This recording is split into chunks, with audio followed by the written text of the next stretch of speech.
Today I'm here to talk about how to be the badass of your own life. I still get questions from people that are kind of like, well, when is this coming? And does this person like me? And what should I do about this? What all of those questions really have in common is that these people are coming to me for advice about something in their life that they do not feel entitled to make a decision about or have an opinion about.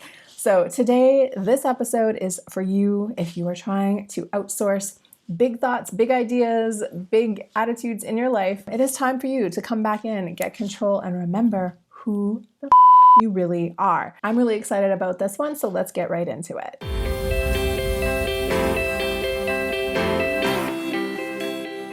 What's up, and welcome back to another episode of Ask a Coach. My name is Jen Stevens. I am a spiritual life and business coach, and I'd love to welcome you aboard today.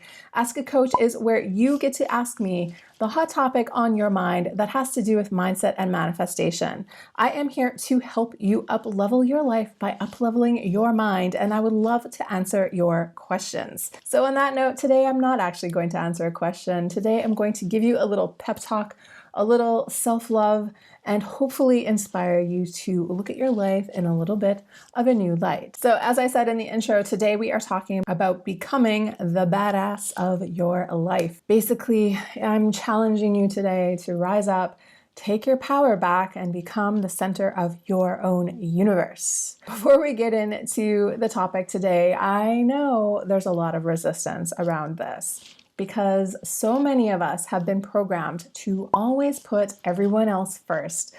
We are taught that we need to think of others first, and of course, there's nothing really empirically wrong with that. That is a good way to teach our children to be. However, over time, this can become a toxic character that we take with us for the rest of our lives.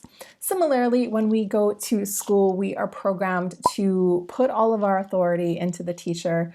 We, take the results from the tests, we're marked on them, we get the results, we're allowed to proceed or not proceed into the next grade. Again, there's nothing really empirically wrong with this, but it kind of sets us up to think that there is somebody in charge of our life who has the power to make us go forward or to let us go back. Both of these kind of things together, the kind of good boy, good girl syndrome, and the school system, which kind of sets you up to outsource your worth or your value.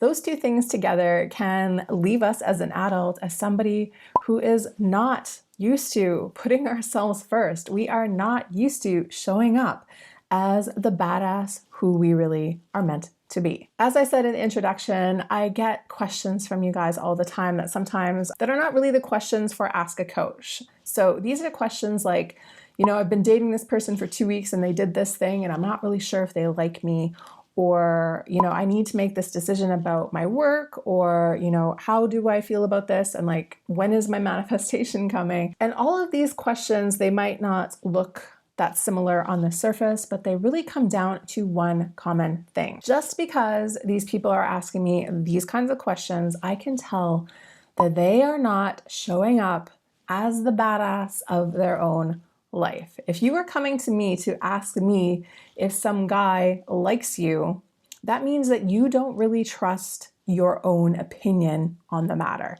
Same thing with, should I take this job or should I not take this job? Same thing with, is my manifestation coming or not? Or what does this number mean?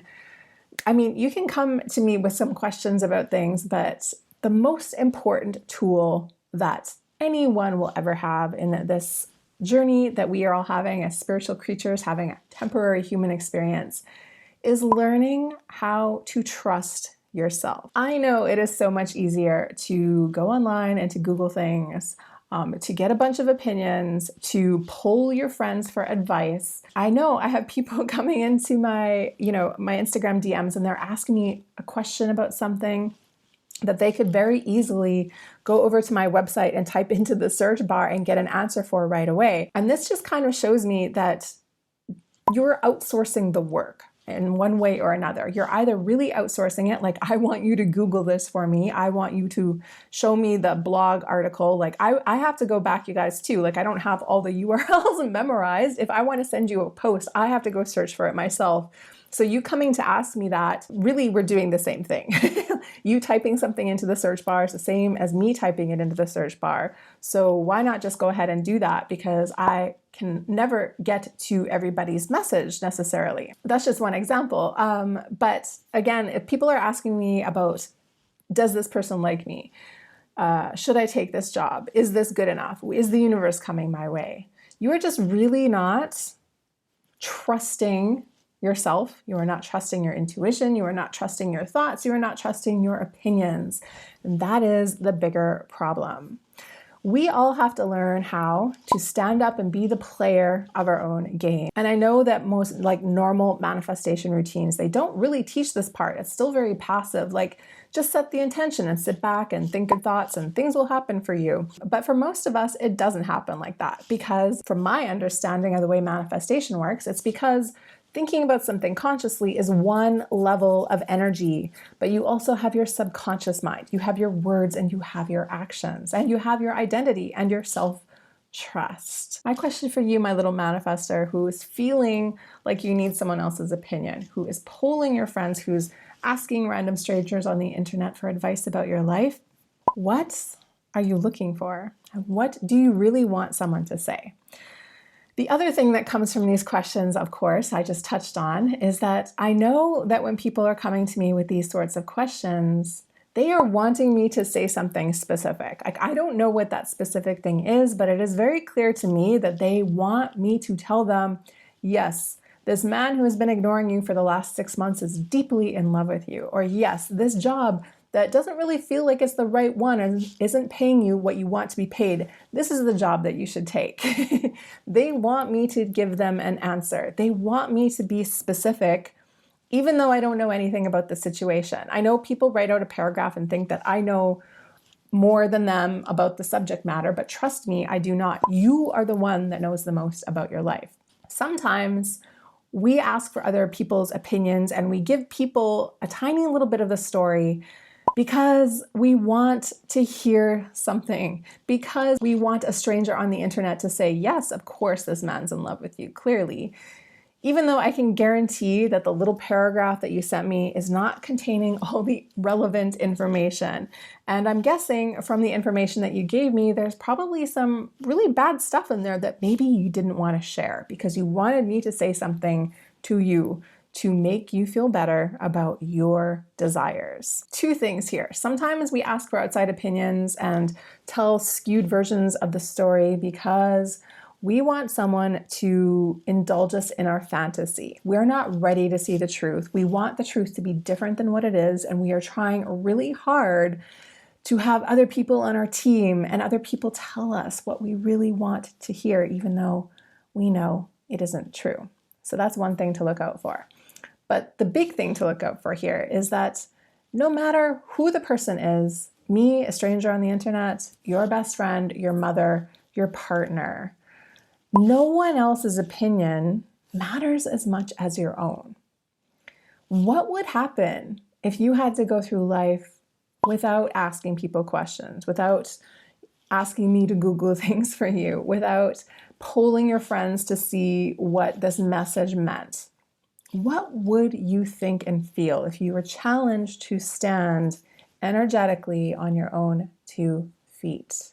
This is an important part of becoming the badass of your own life because this is the way it should be. It's not that we don't care about what other people think, but we are not using other people's thoughts and words and opinions ahead of our own. This comes from not trusting ourselves. This comes from confusion. This comes from not thinking that we get to have full and complete agency over our life. Life is a beautiful game. Manifesting is a beautiful game, but this game requires you to get out on the field and start playing. Sometimes playing that game means really realizing that the situation you are in is not a great situation. It means not making excuses for somebody that clearly isn't right for you, not going for the job that would be the easiest thing to do, but holding out for something that you really want. The badass in you wants the best for you. And the badass in you is not trying to get someone on your side, is not trying to get opinions from 12 people so you can make a decision, is not needing someone to compliment them so they can feel good. The badass in you does not need any of that stuff. You on your own are good enough. You on your own and your thoughts and your opinions and your feelings on the matter are all you need to make a decision. So sometimes those thoughts and feelings and opinions are telling us things that we don't really want to hear, but you running around the world and getting everyone else's opinions is not going to change the reality of the matter. In June's Recode program, I'm taking you through the world of building self-confidence. And for me, that really stems from building a concrete relationship with yourself. So on the surface, confidence doesn't sound like a manifestation tool, but really developing that self-trust is so important. So again, if you are asking for people to Google things for you, if you are polling all of your friends about a date that you had, if you are needing 12 opinions before you wear an outfit somewhere, if you require people to tell you you look good before you feel like you look good, if you are trying to convince strangers on the internet that the shitty romantic situation or job situation that you are in is actually a good thing, these are all red flags that maybe something is going wrong. You either need to learn how to listen to the uncomfortable truth inside of you, or you just need to learn how to stand on your own 2 feet. Stand out there feeling good about yourself without a compliment, without validation, without 12 people signing off on what you are doing or saying or wearing.